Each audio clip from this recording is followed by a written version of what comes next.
जल जीवन मिशन आ चुका है। हम एक कदम उठाएंगे तो सरकार 10 कदम उठाएगी। सच? तुम्हारे मुंह में घी शक्कर। घी शक्कर नहीं माँ, स्वच्छ जल। 2024 तक देश के सभी 19 करोड़ घरों में पहुंचेगा पीने का साफ पानी। अब होगा हर घर जल। जल जीवन मिशन, जल शक्ति मंत्रालय, भारत सरकार।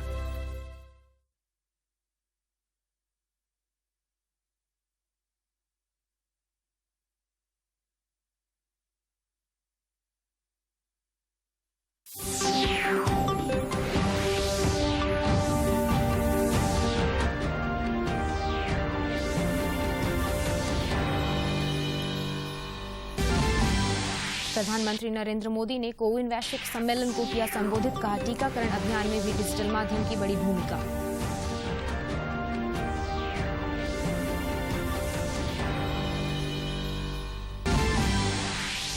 राज्य में लगातार घट रही है कोरोना संक्रमण की रफ्तार, टीकाकरण में भी आई तेजी। ग्रामीण विकास मंत्री आलमगीर आलम ने सेकेंड डोज लेकर सभी से वैक्सीन लेने की अपील की। केंद्रीय मंत्री अर्जुन मुंडा ने खूंटी में वन महोत्सव का किया शुभारंभ, कहा ग्लोबल वार्मिंग के कारण पर्यावरण पर पड़ रहा है असर, प्रकृति को बचाने के लिए वृक्ष लगाना है जरूरी। रांची समेत राज्य के कई जिलों में बारिश से किसानों के चेहरे खिले, अगले 3 दिनों तक विभिन्न हिस्सों में हल्के से मध्यम दर्जे की बारिश की संभावना।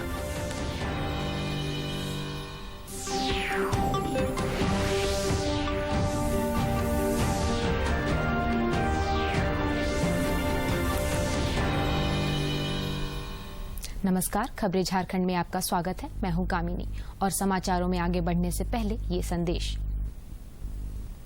देश भर में 18 वर्ष से अधिक आयु के सभी लोगों के लिए सरकारी केंद्रों में निःशुल्क टीकाकरण अभियान चलाया जा रहा है। दूरदर्शन आप लोगों से अपील करता है कि कोविड रोधी टीका जरूर लगवाएं। कोरोना महामारी के प्रति कोई भी लापरवाही न बरतें। जब तक आवश्यक न हो घर से बाहर न निकलें और इन आसान उपायों का पालन करें। मास्क लगाएं, 2 गज की सुरक्षित दूरी बनाए रखें, बार बार हाथ धोएं और चेहरा साफ रखें। कोविड से संबंधित जानकारी और मार्गदर्शन के लिए राष्ट्रीय हेल्पलाइन काम कर रही है। इनके नंबर हैं 011239780046 और 1075। इसके अलावा राज्य हेल्पलाइन नंबर 104 डायल कर समस्या का त्वरित समाधान लिया जा सकता है। और अब समाचार विस्तार से। प्रधानमंत्री नरेंद्र मोदी ने कहा है कि कोविड महामारी से सफलतापूर्वक निपटने के लिए टीकाकरण सबसे अच्छी उम्मीद है। उन्होंने आज कोविन ग्लोबल कॉन्क्लेव को संबोधित करते हुए कहा कि भारत ने टीकाकरण की कार्यनीति बनाते समय शुरू से ही पूरी तरह डिजिटल दृष्टिकोण अपनाया है। श्री मोदी ने कहा कि प्रौद्योगिकी कोविड से निपटने में बहुत महत्वपूर्ण है। प्रधानमंत्री ने कहा कि भारत कोविड के खिलाफ लड़ाई में वैश्विक समुदाय के साथ अपने सभी अनुभव, विशेषज्ञता और संसाधन साझा करने के लिए प्रतिबद्ध है। श्री मोदी ने कहा कि भारतीय सभ्यता पूरी दुनिया को एक परिवार मानती है।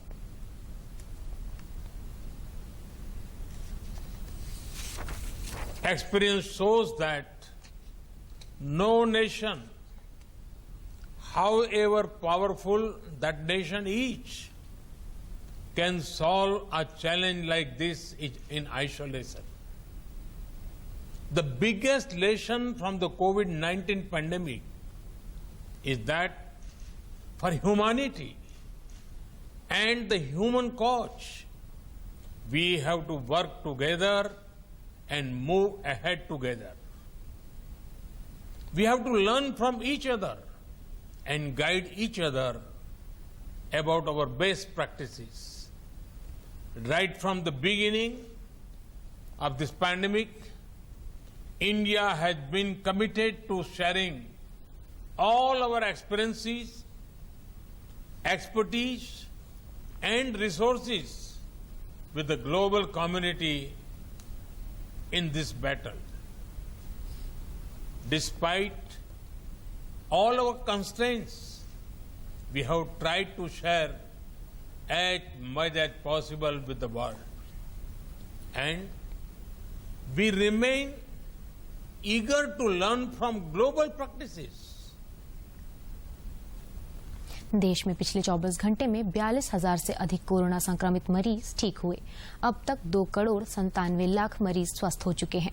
लगातार 53वें दिन नए मरीजों की तुलना में स्वस्थ होने वालों की संख्या अधिक रही। कल 39,000 से अधिक लोगों में संक्रमण की पुष्टि हुई। देश में उपचाराधीन मरीजों की संख्या घटकर 4,82,071 रह गई है। लगातार 28वें दिन साप्ताहिक पॉजिटिविटी दर 5% से नीचे 2.40% और दैनिक पॉजिटिविटी दर 2.61% है। पिछले 24 घंटे में कोविड से 723 मरीजों की जान गई है। इसके साथ ही महामारी से मरने वालों की संख्या 4,02,728 हो गई है। इधर झारखंड में भी कोरोना संक्रमण की रफ्तार में लगातार गिरावट देखी जा रही है। स्वास्थ्य विभाग के अनुसार राज्य में पिछले 24 घंटे में 52 नए संक्रमित मिले, जबकि इस दौरान 6 जिलों में एक भी नए मरीज नहीं मिले। वहीं 10 जिलों में एक नए संक्रमित मिले। इस अवधि में राज्य में 162 लोग स्वस्थ हुए हैं। इसके साथ ही प्रदेश में अब सक्रिय संक्रमितों की संख्या घटकर 658 हो गई है और रिकवरी रेट बढ़कर 98.33% हो गई है। झारखंड समेत देश भर में कोरोना रोधी वैक्सीन की लोकप्रियता लगातार बढ़ती जा रही है और रोज नए कीर्तिमान गढ़े जा रहे हैं। देश में पिछले 24 घंटे में कोरोना वायरस की 14,81,583 वैक्सीन लगाई, जिसके बाद वैक्सीनेशन का आंकड़ा 35,28,92,046 हो गया है। इधर झारखंड में कोविड वैक्सीनेशन के काम में एक बार फिर तेजी आई है। राज्य में पिछले 24 घंटे में रिकॉर्ड करीब 1.5 लाख लोगों को टीका लगाया गया, जिसके बाद वैक्सीनेशन का आंकड़ा 70 लाख को पार कर गया है। इनमें से 11,06,000 से अधिक लोग वैक्सीन की दोनों डोज ले चुके हैं। वहीं 59,51,000 से अधिक लोगों को वैक्सीन का पहला डोज दिया गया है।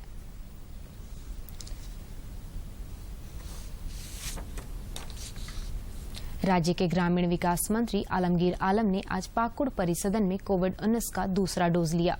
मौके पर ग्रामीण विकास मंत्री आलमगीर ने पत्रकारों से बातचीत में कहा कि कोरोना से बचाव के लिए वैक्सीनेशन जरूरी है। उन्होंने सभी लोगों से समय पर टीका लगाने की अपील की।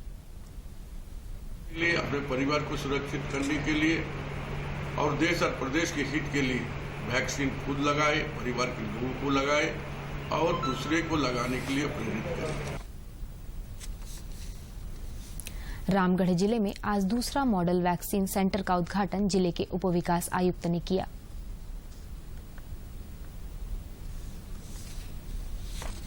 रामगढ़ के जिमखाना क्लब में आज दूसरे मॉडल वैक्सीनेशन सेंटर का उद्घाटन होने से लोगों की परेशानियां कम होने की उम्मीद है।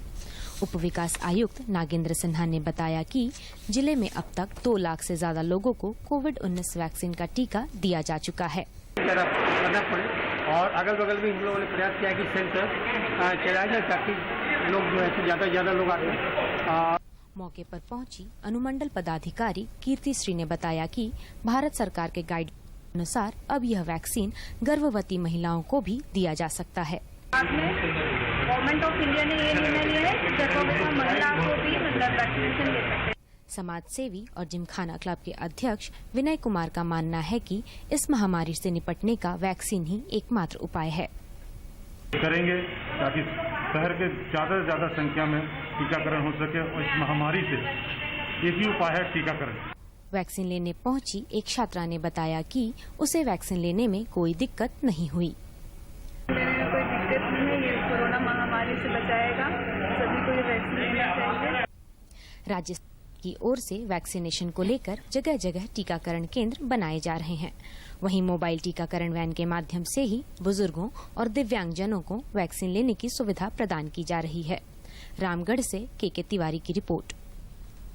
जनजातीय बहुल लोहरदगा जिले में जन जागरूकता अभियान और स्वास्थ्य विभाग के परिश्रम का नतीजा है कि लोग अब खुद अपने घरों से निकलकर वैक्सीन लेने टीकाकरण केंद्रों पर पहुंच रहे हैं। चिकित्सा पदाधिकारी डॉक्टर दिलीप कुमार बेहरा ने बताया कि लोग अब खुद वैक्सीन लेने के बाद दूसरे को भी टीका लेने के लिए प्रेरित कर रहे हैं।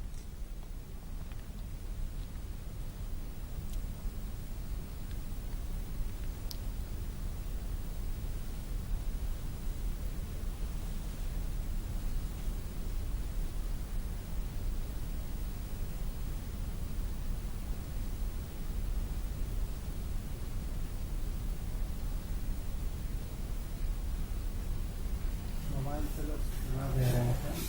8 में 50% दिया जा रहा। जो लोग को सेकेंड डोज छूट गया है, जो लोग को समय हो गया है, कोविशील्ड में जो 84 दिन सेकेंड डोज लेने का बारी है, कोवैक्सीन में जो 28 दिन सेकेंड डोज का बारी है, उन लोगों को जैसे सेकेंड डोज का ड्यू हो जाएगा आते तो उन लोग को वैक्सीन ले लेने के लिए हम लोग का द्वारा बोला जा रहा है और हम लोग ये कुछ कर भी रहे हैं। वैक्सीन लेकर टीकाकरण केंद्र से बाहर निकले भूखन लोहरा और विजेंद्र यादव ने बताया कि भ्रम के कारण वैक्सीन लेने में उनसे देरी हुई, लेकिन सभी से अपील है कि लोग निर्भीक होकर जल्द से जल्द वैक्सीन ले लें।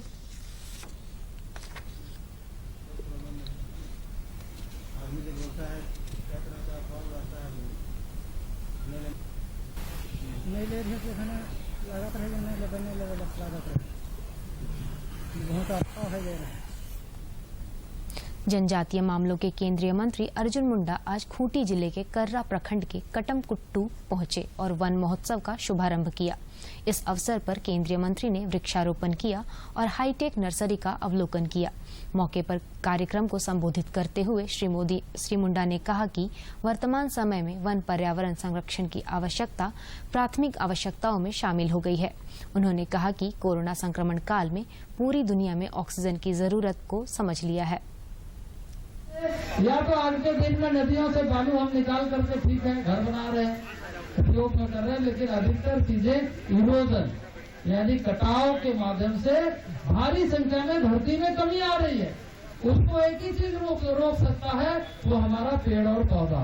और पेड़ और पौधा यदि हम ज्यादा ध्यान देंगे और उसको जो मौके पर जिले के उपायुक्त शशि रंजन ने कहा कि आदिवासी इलाकों में अब भी जंगल बचाए गए हैं। आदिवासी इलाकों में जमीन को बचाने के लिए जो मुहिम चलाई जाती है उसे और आगे बढ़ाने के लिए वृक्षारोपण एक सांकेतिक प्रयास है। हमारे ट्राइबल एरिया में लगाई जाती है, इसको और बढ़ाने के लिए वन महोत्सव एक सांकेतिक कार्यक्रम है जिससे लोगों के अंदर एक जागरूकता पैदा करे। वन लगाने के पौधे लगाने के लिए हम लोग एक मुहिम चला। वन और पर्यावरण संरक्षण को लेकर अब दुनिया भर में लोग सजग हो रहे हैं। रामगढ़ में भी पंजाब रेजिमेंट सेंटर में सेना ने जापानी मियावाकी तकनीक का इस्तेमाल कर वन रोपण का काम प्रारंभ किया है।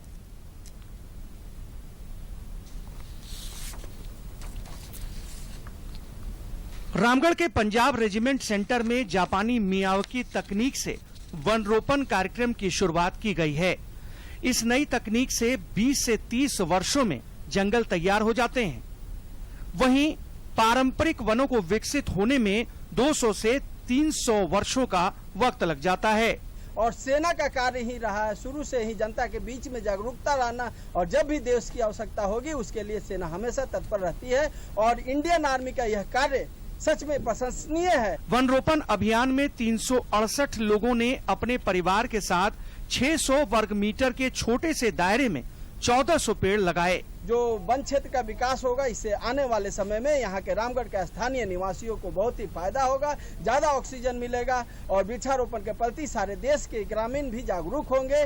भारतीय सेना और नवीकरण एक दूसरे के पर्याय हैं। इस वन रोपण कार्यक्रम में विशेष तकनीक की मदद से स्थानीय स्तर पर मौजूदा वन के घनत्व को बढ़ाने के साथ ही आम लोगों को जागरूक कर छोटी बंजर भूमि पर सघन वन रोपण के लिए प्रेरित किया जा रहा है। रामगढ़ से के तिवारी की रिपोर्ट। राज्य मंत्रिमंडल की महत्वपूर्ण बैठक कल 6 जुलाई को रांची के प्रोजेक्ट भवन स्थित राज्य सचिवालय के मंत्री परिषद कक्ष में होगी। मुख्यमंत्री हेमंत सोरेन की अध्यक्षता में होने वाली इस बैठक में कई महत्वपूर्ण प्रस्तावों को मंजूरी मिलने की संभावना है। आजसू पार्टी के केंद्रीय अध्यक्ष सुदेश महतो की अध्यक्षता में आज पार्टी के जिला प्रभारियों की बैठक हुई। बैठक में आजसू पार्टी के संगठन का विस्तार को लेकर चर्चा की गई और राज्य सरकार के वर्तमान नीतियों को लेकर मंथन किया गया। बाद में मीडिया से बात करते हुए श्री महतो ने कहा कि संगठनात्मक मजबूती को लेकर आज हुई बैठक में कई अहम फैसले लिए गए हैं। उन्होंने बताया कि राज्य के हर जिले में सक्रिय सदस्य के साथ बैठक रखी जाएगी। से लेकर पूरे जिला स्तर में कार्यक्रम और पार्टी को रिवाइज करने का कार्यक्रम चल रहा है। सहयोगी संगठन को भी रिवाइज करने का कार्यक्रम प्रारंभ होगा। 15 सितंबर तक सभी ब्लॉक में सक्रिय सदस्यों के साथ कार्यशाला आहूत की जाएगी। पार्टी के संदर्भ में, राज्य के राजनीतिक हालात के संदर्भ में और भविष्य की रणनीति के संदर्भ में चर्चा, दक्षता और राजनीतिक कौशल के संदर्भ में उनको तैयार किया जाएगा। राजद के 25वें स्थापना दिवस के अवसर पर आज रांची में भी कार्यक्रम का आयोजन किया गया। वर्चुअल माध्यम से आयोजित इस कार्यक्रम का उद्घाटन राजद अध्यक्ष लालू प्रसाद ने किया, जबकि इस अवसर पर रांची में मुख्य अतिथि के रूप में पार्टी के प्रभारी जयप्रकाश यादव, मंत्री सत्यानंद भोक्ता और प्रदेश अध्यक्ष अभय कुमार सिंह भी मौजूद थे। मौके पर सभी अतिथियों को शॉल उड़ाकर सम्मानित भी किया गया।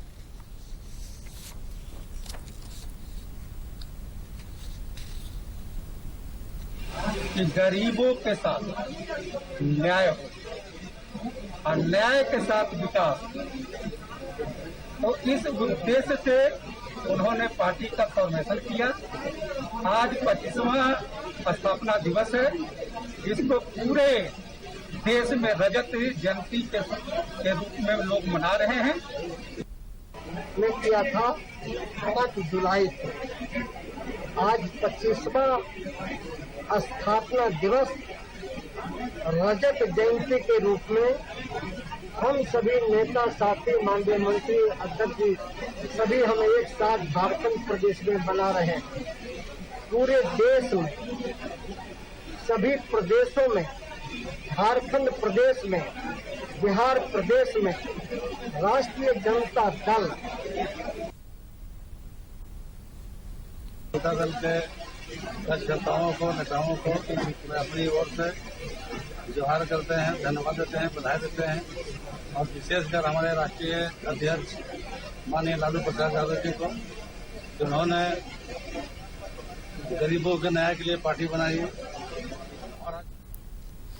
केंद्रीय शिक्षा मंत्री रमेश पोखरियाल निशंक ने पठन पाठन में दक्षता और संख्यात्मक कौशल की समझ के लिए राष्ट्रीय पहल निपुण भारत का आज वर्चुअल रूप से उद्घाटन किया।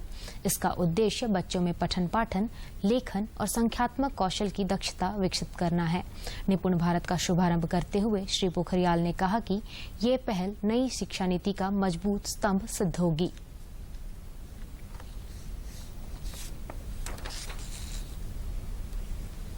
शिक्षा नीति 2020 इस बात को भरपूर उजागर करती है कि स्कूल शिक्षा प्रणाली की सर्वोच्च प्राथमिकता कक्षा 3 तक, यानी कि 3 वर्ष से 9 वर्ष तक मूलभूत साक्षरता एवं ज्ञान, जो संख्या का ज्ञान है, उसकी सार्वभौमिकता हर हालत में प्राप्त होनी चाहिए।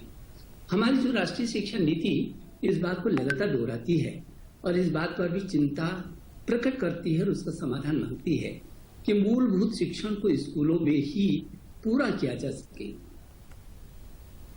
सूचना और प्रसारण मंत्री प्रकाश जावड़ेकर ने आज 52वें भारतीय अंतर्राष्ट्रीय फिल्म महोत्सव 2021 के पोस्टर के साथ नियमों की एक पुस्तिका जारी की। झारखंड हाई कोर्ट में रांची के जगन्नाथ मंदिर से रथ यात्रा निकालने की मांग को लेकर जनहित याचिका दाखिल की गई है। जगन्नाथ मंदिर न्यास समिति की ओर से यह याचिका दाखिल की गई है। याचिका में कहा गया है कि 300 साल से रांची के जगन्नाथ मंदिर से रथ यात्रा निकलती है। इस याचिका के माध्यम से राज्य सरकार के 30 जून के अनलॉक के आदेश में संशोधन की मांग की गई है। प्रार्थी ने अदालत से कुछ शर्तों के साथ सीमित लोगों के साथ रथ यात्रा निकालने की अनुमति देने की मांग की है।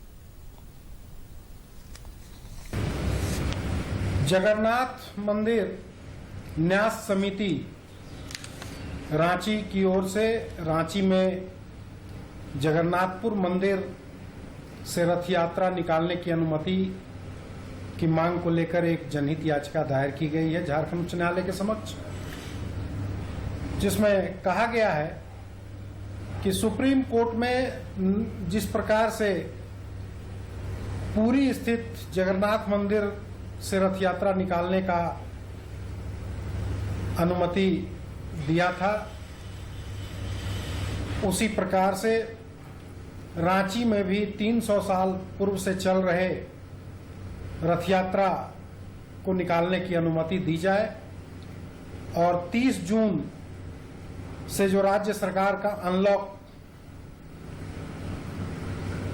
के लिए जो नियम बनाए गए हैं उस नियम में संशोधन कर सीमित लोगों के साथ रथ यात्रा की अनुमति देने की मांग की गई है। राजधानी रांची समेत राज्य के विभिन्न जिलों में आज हल्के से मध्यम दर्जे की बारिश रिकॉर्ड की गई है। अगले 4 दिनों तक राज्य के अधिकांश हिस्सों में हल्के से मध्यम दर्जे की बारिश की संभावना जताई गई है, जबकि कुछ स्थानों पर भारी बारिश और वज्रपात की भी आशंका जताई गई है। रांची स्थित भारतीय मौसम विज्ञान केंद्र के अनुसार आगामी 9 जुलाई तक यही हालात बने रहेंगे। विभाग के अनुसार 7 और 8 जुलाई को उत्तर और मध्य झारखंड के कुछ जगहों पर भारी बारिश भी हो सकती है, जबकि 9 जुलाई को उत्तर पूर्वी, मध्यम तथा दक्षिणी भागों में वर्षा की संभावना जताई गई है। इसे लेकर मौसम विभाग की ओर से येलो अलर्ट जारी किया गया है। लोहरदगा जिले के कुडू प्रखंड में हाल के दिनों में कबूतर समेत कुछ पक्षियों की रहस्यमय तरीके से हुई मौत को लेकर पर्यावरणविदों के साथ ही स्थानीय ग्रामीणों की भी चिंता बढ़ गई है।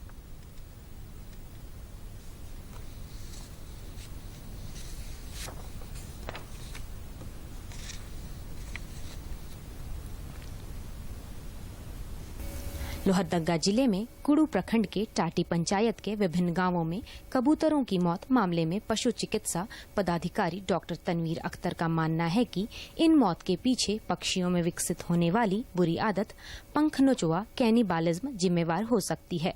इस बीमारी में पक्षियों के शरीर के विभिन्न हिस्सों को नोचकर घायल कर देते हैं।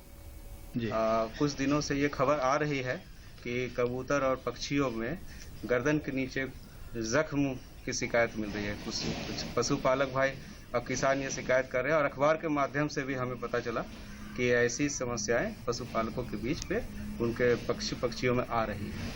स्थानीय ग्रामीण पक्षियों की इस तरह से हो रही मौत से चिंतित हैं। ग्रामीणों की सूचना पर पशुपालन विभाग की टीम सैंपल साथ ले गई और जांच रिपोर्ट आने पर कबूतरों की हो रही मौत के कारणों का खुलासा हो सकता है। अभी देखा जा रहा 15-20 दिन से कि माथा का नीचे से सिर का नीचे से हल्का ब्लड आ रहा है कबूतर में। पहले कबूतर को अपने से सिर से नीचे पूरा ब्लड के साथ देख रहे हैं। कोरोना संक्रमण काल में कबूतर या अन्य पक्षियों की इस तरह से हो रही मौत चिंताजनक है। यही कारण है कि पशुपालन विभाग की टीम पूरे मामले की जांच में जुट गई है। लोहरदगा से आसिफ रजा की रिपोर्ट। भारत सरकार की महत्वाकांक्षी मनरेगा योजना गोड्डा जिले के ग्रामीणों के लिए वरदान साबित हो रही है। इससे कोरोना संकट के दौरान अपने घर बैठे लोगों को रोजगार की तलाश में बाहर नहीं भटकना पड़ रहा है।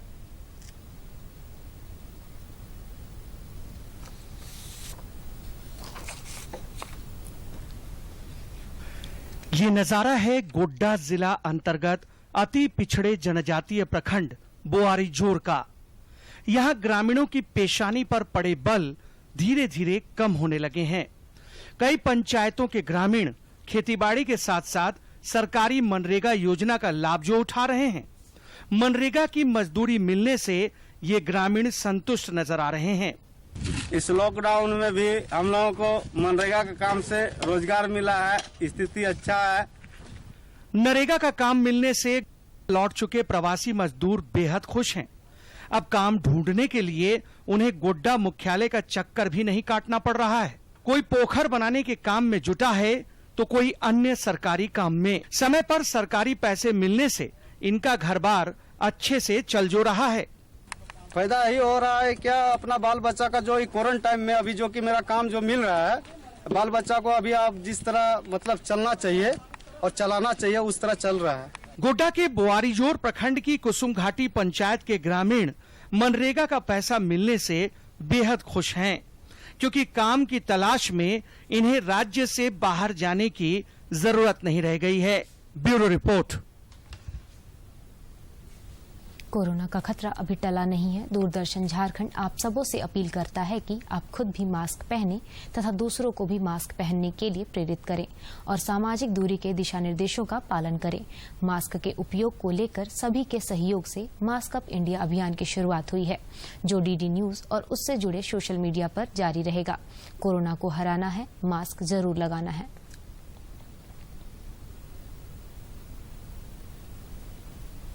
सावधानी और बचाव। फेस मास्क कोरोना से रोकथाम का सबसे प्रभावी उपाय साबित हुआ है। विश्व स्वास्थ्य संगठन और विशेषज्ञों की शोध का भी यही निष्कर्ष है कि मास्क से मुंह और नाक को विश्व को शांति का संदेश देने वाले भगवान बुद्ध ने देश विदेश के कई स्थलों का भ्रमण किया था। भगवान के कदम जहां जहां पड़े, उन स्थलों को बौद्ध तीर्थ स्थल के रूप में जाना जाता है।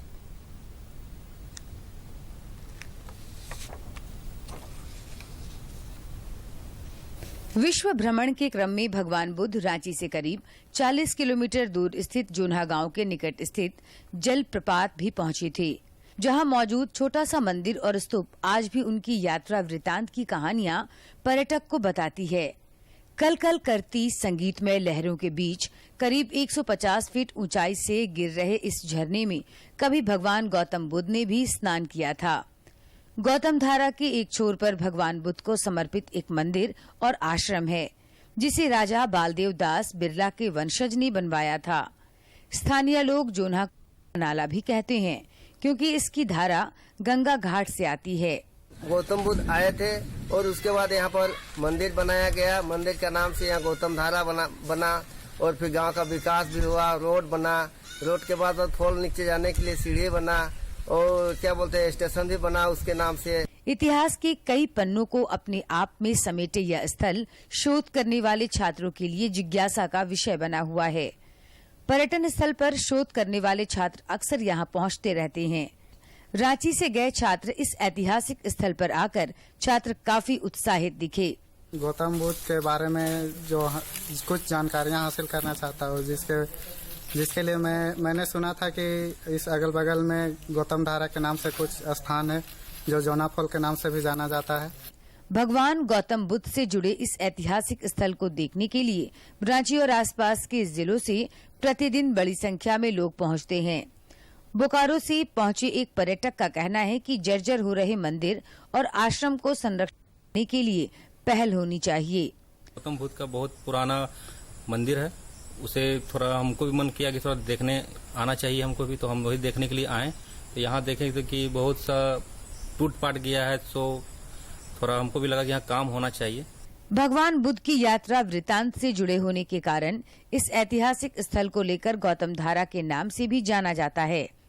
इसके पास ही स्थित रेलवे के एक स्टेशन का नाम भी गौतम धारा रखा गया है। वहीं जोन्हा गांव के निकट होने के कारण लोग इसे जोन्हा फॉल के नाम से भी जानते हैं। रांची से कर्मवीर की रिपोर्ट। टोक्यो ओलंपिक में तैराक साजन प्रकाश से अच्छे प्रदर्शन की उम्मीद है।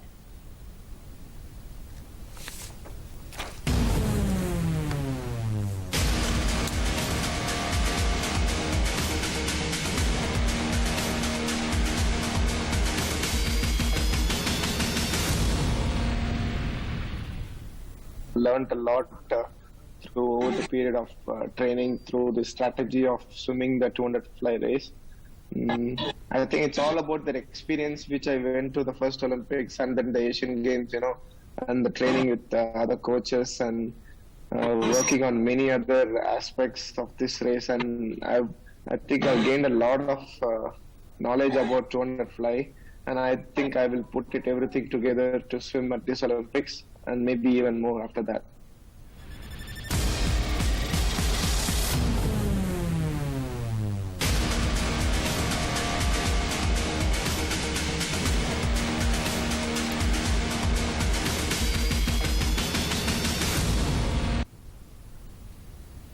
और अंत में मुख्य समाचार एक बार फिर।